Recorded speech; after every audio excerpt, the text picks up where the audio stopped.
Hi everyone, स्वागत है आपका आपके चैनल नो अबाउट पॉलिटिक्स में।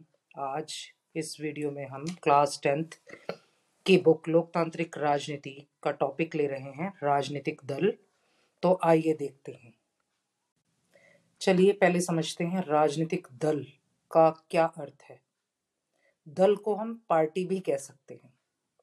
लोगों का ऐसा संगठित समूह जिसकी विचारधारा एक समान होती है, यानी कि एक ही विचारधारा के लोग अपनी विचारधारा से प्रतिबद्ध होकर संगठित हो जाएं और एक समूह बना लें और जो चुनाव लड़ने और सरकार में सत्ता हासिल करने के उद्देश्य से काम करें।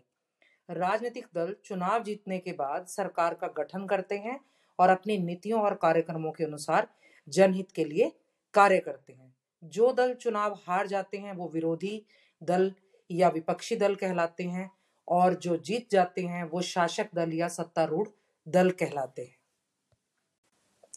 चलिए अब देखते हैं एक राजनीतिक दल या एक पॉलिटिकल पार्टी के क्या क्या अंग होते हैं। जब ये एक विचारधारा को लेकर ये एक संगठित समूह बना लेते हैं तो ये अपना एक नेता चुनते हैं। उसके बाद इसमें कुछ सक्रिय सदस्य होते हैं। सक्रिय सदस्य का मतलब पार्टी के अंदर सक्रिय रूप से कामकाज करते हैं। वो पार्टी का काम संभालते हैं, सारे आयोजन संभालते हैं, डायरेक्टली जुड़े होते हैं उस पार्टी सेंटर से। और कुछ लोग जो हैं वो सीधे कामकाज नहीं करते, उस पॉलिटिकल पार्टी का सीधे नहीं जुड़े होते, फिर भी उसके अनुयायी होते हैं या आप समर्थक कह सकते हो। उसके समर्थक होते हैं, उसकी फेवर करने वाले होते हैं, उसकी नीतियों का, उसके मुद्दों का जो समर्थन करते हैं। तो इन लोगों को समर्थक कहते हैं। ये सक्रिय तो नहीं होते, लेकिन हाँ बहुत बड़ी शक्ति होते हैं किसी राजनीतिक दल की। अब प्रश्न उठता है कि इन राजनीतिक दलों की जरूरत क्यों है। राजनीतिक दल एक लोकतांत्रिक व्यवस्था का महत्वपूर्ण अंग होते हैं। यदि राजनीतिक दल नहीं होंगे तो सारे उम्मीदवार या तो स्वतंत्र होंगे या निर्दलीय होंगे, और उस स्थिति में कोई भी स्वतंत्र या निर्दलीय उम्मीदवार नीतिगत बदलाव के बारे में लोगों से चुनावी वायदे करने की स्थिति में नहीं होगा। निर्वाचित प्रतिनिधि केवल अपने निर्वाचन क्षेत्र के कार्यों के लिए ही जवाबदेह होगा और इस स्थिति में देश का शासन नहीं चलाया जा सकता। इसलिए राजनीतिक दलों की बहुत अधिक इम्पोर्टेंस है एक लोकतांत्रिक व्यवस्था में। तो चलिए हमने ये तो जान लिया कि राजनीतिक दलों की एक लोकतांत्रिक व्यवस्था में क्या जरूरत है। आइए अब हम देखते हैं कि एक लोकतंत्र में इन राजनीतिक दलों की क्या भूमिका है। पहला काम इनका क्या है? चुनाव लड़ना। अधिकांश लोकतंत्रीय देशों में चुनाव जो लड़े जाते हैं वो राजनीतिक दलों द्वारा खड़े किए उम्मीदवारों द्वारा ही लड़े जाते हैं। इन उम्मीदवारों का चयन ये राजनीतिक दल विभिन्न तरीकों से करते हैं। जैसे भारत में उम्मीदवारों का चयन जो होता है वो उस राजनीतिक दल का नेता करता है। अगला काम क्या होता है इनका? नीतियों और कार्यक्रमों को बनाना और मतदाताओं के सामने लेकर जाना। हर राजनीतिक दल नीतियां और कार्यक्रम बनाकर, जिसे एजेंडा भी कहते हैं, लोगों के बीच में जाता है और उनको बताते हैं कि अगर हम सरकार में आए तो इन नीतियों और कार्यक्रमों को देश के अंदर चलाएंगे जनता की भलाई के लिए। और मतदाताओं को जिसकी भी नीतियां और कार्यक्रम पसंद आते हैं वो उसी राजनीतिक दल को अपना मत देती है। अगला है कानून निर्माण में सहायक। ये राजनीतिक पार्टियां देश के कानून बनाने में भी बहुत सहयोग करती हैं। कैसे? हर कानून बनने से पहले उस पर बहस की जाती है, फिर उसे विधायिका में पास करवाना होता है, लेकिन विधायिका में अधिकांश सदस्य किसी ना किसी राजनीतिक दल के सदस्य ही होते हैं। अगला काम क्या है राजनीतिक दलों का? सरकार बनाना और उनका संचालन करना। अब अगर कोई राजनीतिक दल बहुमत प्राप्त करके चुनाव जीत जाता है और बहुमत प्राप्त कर लेता है तो उसका मुख्य कार्य क्या होता है?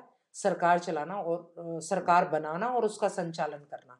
जो नीतियां और कार्यक्रम वो पब्लिक के बीच में लेकर गया था, आम जनता के बीच में, उन्हीं को सामने रखते हुए उसी एजेंडे के ऊपर वो अपनी सरकार का संचालन करता है। नेक्स्ट है जी विरोधी दल के रूप में कार्य करना। अब जो राजनीतिक दल हार गए हैं वो भी एक बहुत बड़ी भूमिका निभाते हैं। विपक्षी दल कहा जाता है उनको। वो विपक्ष में बैठते हैं और सरकार की नीतियों के ऊपर नजर रखते हैं, और गलत नीतियां अगर हों सरकार की, कोई भी गलत काम उनको लगे तो उसके बारे में वो जनता को बताते हैं और जागरूक करते हैं। नेक्स्ट है जनमत निर्माण।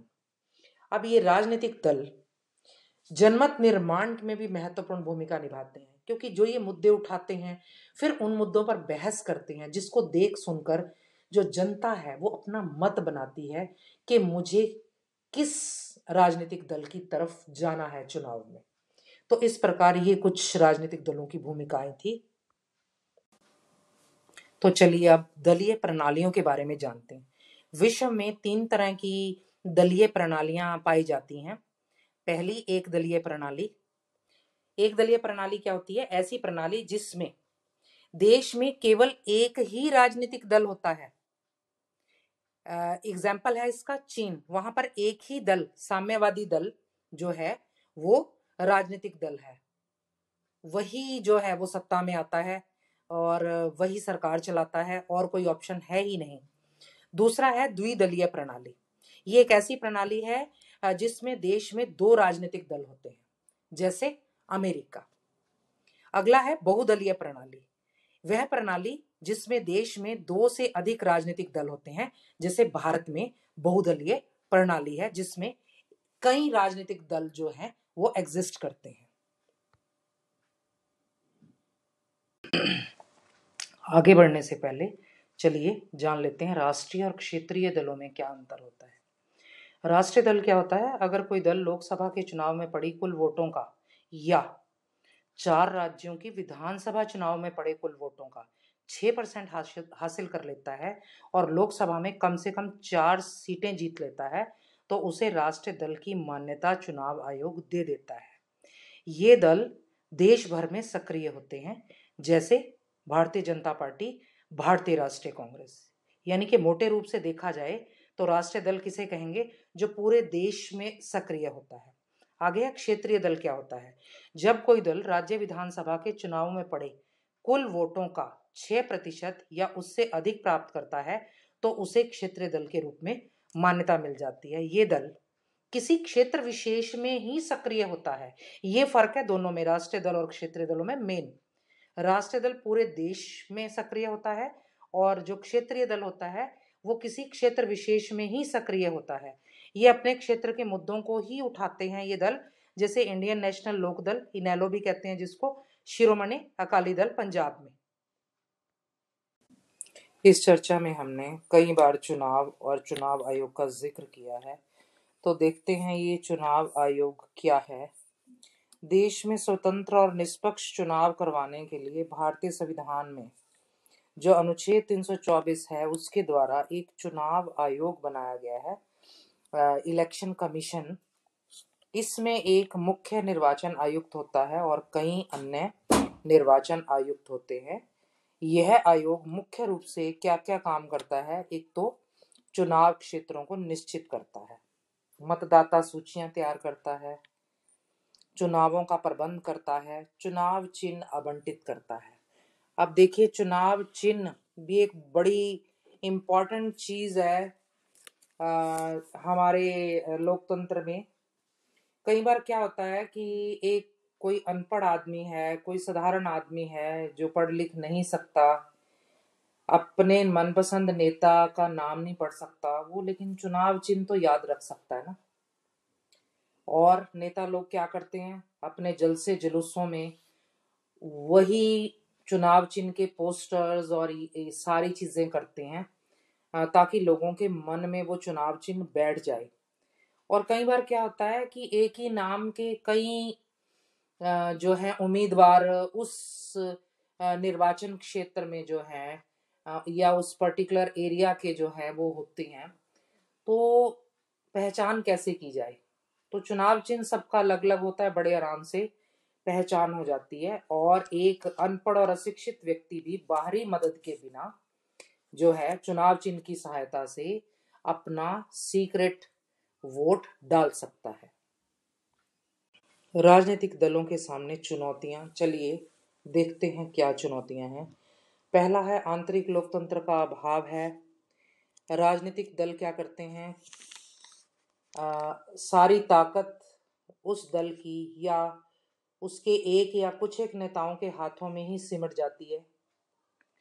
पार्टियों के पास ना सदस्यों की सूची होती है, ना उनमें बैठकें होती हैं, ना ही आंतरिक चुनाव होते हैं। ऐसा सभी पार्टियों के साथ नहीं है, लेकिन एक जनरल बात अगर करें हम तो ऐसे में जो है वो आंतरिक लोकतंत्र की कमी आ जाती है। दूसरा है वंशवाद।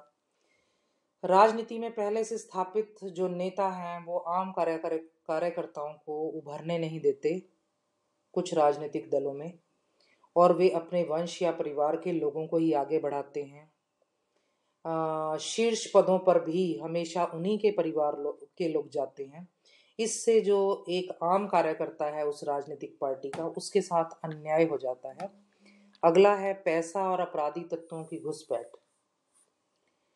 राजनीति में चुनाव जीतने के लिए ऐसे उम्मीदवार राजनीतिक दल उतार देते हैं जिनके पास या तो बहुत पैसा है या वो पैसा जुटा सकते हैं। कई बार पार्टियां चुनाव जीतने के लिए अपराधियों तक का भी समर्थन करती हैं या उनसे मदद लेती हैं। अगला है विकल्पहीनता। विकल्प क्या होता है, हमारे पास विकल्प है, ये नहीं तो ये नहीं तो ये, ठीक है, लेकिन सार्थक विकल्प नहीं है। सार्थक विकल्प का अर्थ क्या होता है कि विभिन्न पार्टियों की नीतियों और कार्यक्रमों में महत्वपूर्ण अंतर हो। हर राजनीतिक दल की अपनी एक विचारधारा होती है जो एक दूसरे से बिल्कुल अलग होती है। लेकिन पिछले कुछ वर्षों से हमारे देश में गठबंधन की सरकारें काम कर रही हैं। अब गठबंधन क्या होता है, गठबंधन होता है कई पार्टियां जब आपस में मिल जाती हैं। ये इलेक्शन से पहले भी हो सकता है, इलेक्शन के बाद भी हो सकता है।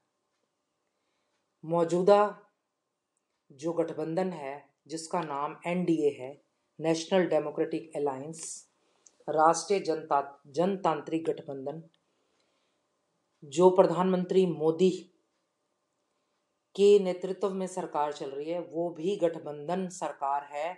उसमें भी बहुत सारे दल शामिल हैं। इससे पहले जो मनमोहन सरकार थी, उसका नाम, उस गठबंधन का नाम यूपीए था। वो भी एक गठबंधन सरकार थी, कई दलों का समूह था। तो विकल्पहीनता जो है वो आ जाती है राजनीतिक दलों में। आइए अब जानते हैं कि इन राजनीतिक दलों में जो दोष आ गए हैं उनको कैसे दूर किया जा सकता है। कुछ उपाय किए गए हैं और कुछ सुझाव हैं। उपाय क्या क्या किए गए हैं? सांसदों और विधायकों को दल बदल करने से रोकने के लिए। देखिए, दल बदल क्या होता है, एक उम्मीदवार एक पार्टी से इलेक्शन में खड़ा हो जाता है, जीत जाता है, फिर वो एंड टाइम पे पार्टी बदल लेता है। इसको कहते हैं दल बदल। समय समय पर इसके खिलाफ कानून बनते आए हैं। तो सांसदों और विधायकों को दल बदल रोकने के लिए संविधान में संशोधन किया गया है। इस संशोधन के अनुसार अपना दल बदलने वाले विधायक या सांसद को अपनी सीट भी गंवानी पड़ेगी। तो इस दर से दल बदल में काफी कमी आई है। दूसरा है, उच्चतम न्यायालय ने पैसे और अपराधियों का प्रभाव करने के लिए एक आदेश जारी किया है जिसके अनुसार चुनाव लड़ने वाले हर उम्मीदवार को अपनी संपत्ति का ब्यौरा देना पड़ेगा, और या उसके खिलाफ अगर कोई आपराधिक मामला चल रहा है तो उसका ब्यौरा देना पड़ेगा एक शपथ पत्र के रूप में, एफिडेविट के रूप में।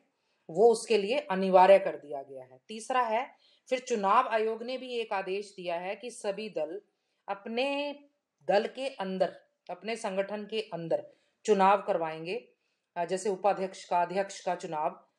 और आयकर रिटर्न भरना सभी का आवश्यक कर दिया गया है। बहुत सारे दल ऐसा करते हैं, लेकिन कभी कभी कई बार ऐसा होता है कि खाना पूर्ति के लिए ये कर दिया जाता। अब कुछ सुझाव हैं।